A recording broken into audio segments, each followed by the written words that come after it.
Mulki police ಠಾಣಾ ವ್ಯಾಪ್ತಿಯ ಕಿಲ್ಪಾಡಿ ಗ್ರಾಮದ ರೈಲು ನಿಲ್ದಾಣದ ರಸ್ತೆಯಲ್ಲಿ ಗಾಂಜಾ ಮಾರಾಟ ಮಾಡುತ್ತಿದ್ದ ಆರೋಪಿಯನ್ನ ಪಣಂಬೂರು ಎಸಿಪಿ ತಂಡ ಹಾಗೂ ಮುಲ್ಕಿ ಠಾಣೆಯ ಪೊಲೀಸ್ ತಂಡ ಬಂಧಿಸಿ 2 ಲಕ್ಷ ರೂಪಾಯಿ ಮೌಲ್ಯದ 4 ಕೆಜಿ ಗಾಂಜಾವನ್ನು ವಶಪಡಿಸಿಕೊಂಡಿದೆ.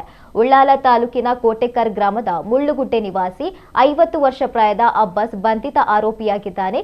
ಆರೋಪಿಯ ವಿರುದ್ಧ ಮುಲ್ಕಿ ಪೊಲೀಸ್ ಠಾಣೆಯಲ್ಲಿ ಪ್ರಕರಣ ದಾಖಲಿಸಿಕೊಳ್ಳಲಾಗಿದೆ. ಈತ ಹಳೆ ಆರೋಪಿಯಾಗಿದ್ದು, ಈ ಹಿಂದೆ ಈತನ ವಿರುದ್ಧ ಉಳ್ಳಾಲ ಪೊಲೀಸ್ ಠಾಣೆಯಲ್ಲಿ 2 ಪ್ರತ್ಯೇಕ ಪ್ರಕರಣಗಳು ದಾಖಲಾಗಿದ್ದವು.